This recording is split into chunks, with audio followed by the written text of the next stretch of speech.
Juan Kapitulo 6, versikulo 35. Si Jesus miingon kanila, "Ako mao ang pan nga naghatag sa kinabuhi.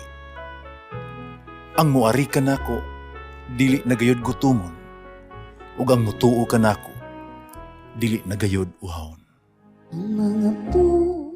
Pan sa kinabuhi. Maglikon unta sa mong pagtuo o gagaka kami sa pagtuman sa imong mahal nga kasuguan.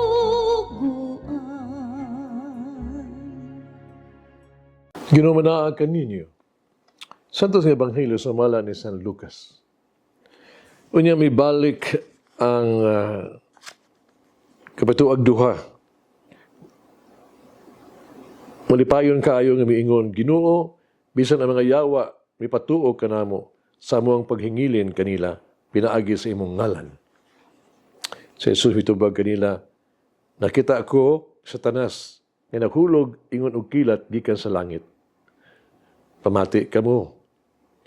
Ihatagan ko kamo gahom aron makahimo kamo pagyatak sa mga bitin, sa mga tanga, ug sa tanang gahom sa yawa. Walay maunsa kaninyo. Apan, ayaw kamo kalipay tungod kay ang mga yawa mipatuo kaninyo. Kung dili, paglipay hinuon kamo kay ang inyong ngalan na isulat dito sa langit. Ito higayuna, gilipay sa Jesus sa Espiritu Santo. Mingon siya, Amahan Ginoo sa langit ug sa yuta. Salamat ako kanibo. Dugay gipadayag mo man kadto sa walay kahibalo ang imong gililong sa makinaadmanon ug sa mga maayog may kahibalo. O Amahan, matuman kini kay maomay imong kabubuton. Gitugyan kanako ang akong amahan ang tanang butang. Walay makaila sa amahan gawa sa amahan. Walay makaila sa anak gawa sa amahan. Walay sa makaila sa amahan gawa sa anak. Ug kanila nga gipili sa anak aron pailhon kinsa ang amahan. Unya miatubang si Jesus sa mga tinun-an ug miingon kanila lamang. Bulahan ang nakita sa mga butang nga inyong nakita. Sultihan ko kamo, kadagha mga propeta o mga hari, na buot mutan-aw sa inyong nakita, paano wala makita, o buot na mati sa inyong nadungog, paano wala makabati.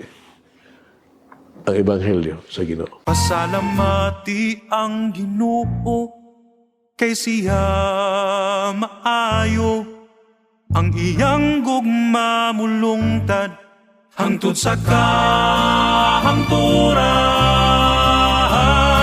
Pasalamati ang Diyos sa tanang mga Diyos, ang iyang gugma malungtaron. Pasalamati ang Ginoo sa mga Ginoo, ang iyang gugma malungtaron.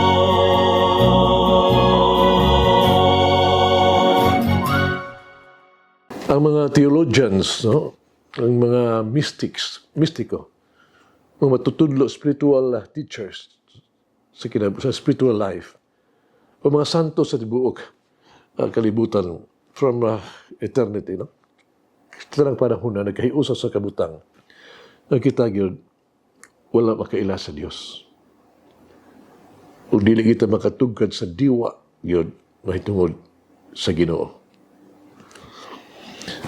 Si Tomas Aquinas, year 1225 to 1274, bantugang Katoliko na theologian, miingon misaysay, doon na kini bahayag sumala sa iyang libros Sola Theologica. Kung paninining kinabuhi ang ato ang mga hunahuna, di makasabot kung unsa ang Dios, di asan kaugalingon. Bisan unsa nga pamaagi ato ang panghunahuna mahitungod kaniya, may usa ka paagi sa kapakyasan lamang sa pagsabot kaniya. Yung nga siya maogyod gayon. Sa pagbasa sa Ebanghelyo karong adlaw, ato madungog sa Jesus nga namulong sa usa ka pahayag nga nagsugod sama sa ingon una nga wala makaila, no? Pag matuog nga wala makaila kinsa ang amahan. Sa pagsulti niini si Jesus hingpit nga nahiuyon sa tanang mga dagkong reliyoso nga hunahuna sa ilang hunahuna sa kasaysayan. Inoon nagpadayon siya sa pagdugang og dunay kwalifikasyon sa ipagpahayag nga dili katuhuan o may importansya. Kidugang niya ang musunod nga kwalifikasyon, gawas sa anak o kang bisan kinsa nga gusto sa anak nga ipadayag siya ang amahan. Kini mga pulo nga nagbukas sa walay kinutuban nga panlantaw. Kinagpasabot ng Diyos dili na usa ka misteryo, enigma, usa ka blanco nga bungbong, no? Usa ka pultahan nga sirado. Si Jesus ang ato ang tubag sa misteryo. Ang pultahan sa bungbong, no? Ang Yahweh sa sirado nga pultahan, pinaagi kaniya, kita nakaila na sa Dios. Kanya lamang ang napakita kung unsa kadako ang pribilehiyo o grasya, kita na himong Kristohanon. Kita nakaila sa Dios, gikan Diod, no? Sa sulod, sa Dios. Ingnon ta, dili ikatingala nga si Jesus diha-diha, human sa iyang dakong deklarasyon, milingi sa iyang mga tinunag miingon, uy bulahan ang inyong mga mata, kinakita sila, ang inyong mga dunggang kinakadungog man sila. Ning adlaw asagi sa ulog simbahan ang kapistahan ni San Faustina Kowalski, the Secretary of Divine Mercy. Niadtong tuig 1905, na pagkahimugso niya nataw siya sa usa ka kapus nga banay. Niadtong 1928, misulod siya sa Congregation of Sisters of Lady of Mercy sa Poland. Kay siya adunay tulo lamang ka tuig nga edukasyon, no? Grade 3 lang siya. Ang iyang pagserbisyo sa kumbento limitado lamang sa pinakaubos gyud kabuluhaton sa mas kusina, sa tanaman.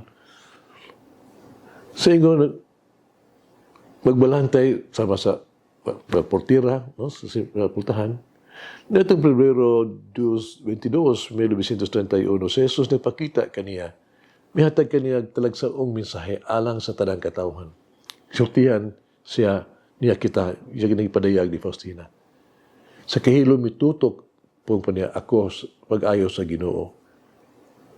Ako ang kalag, mibati o kahadlok, apan usab, doon grabe nga kalipay. So na madugay si Jesus mingon kanako, pagdibuho o usa kalarawan, sumala sa sumbanan nga akong makita, nga imong makita, uban sa inscription.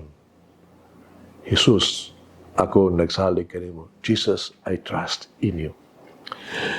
Po sila namatay, si Faustina namatay itong may 1928. Kanunay siya, nasanto siya sa 2000 ni Pope John Paul II. Karon milyon-milyon nang nagsunod sa mensahe gikan sa kang Jesus mahitungod sa iyang divine mercy. Magampo ta Ginoong Hesukristo, ikaw ang dakong mananambal. Palihog ayo ako ang lawas, hunahuna og spirito.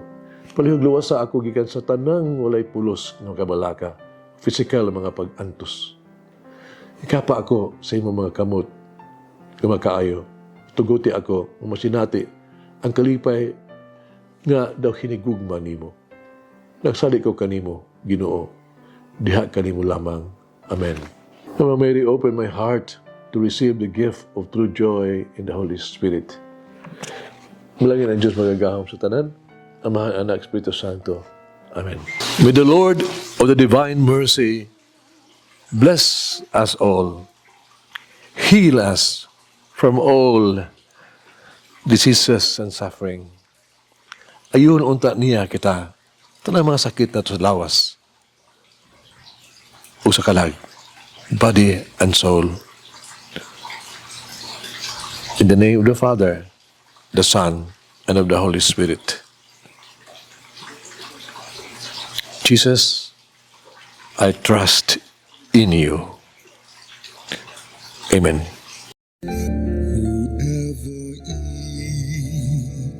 The bread of life will never hunger, says the Lord. Kay galaan inyong nabati ang pagpaambit ug hamubong pamalandong sa pulong sa Dios pinaagi sa tulumanon. Pan sa kinabuhi nga gidumala ni Monsignor Daddy Silva. Hangtod na usab sa sunod higayon, daghang salamat.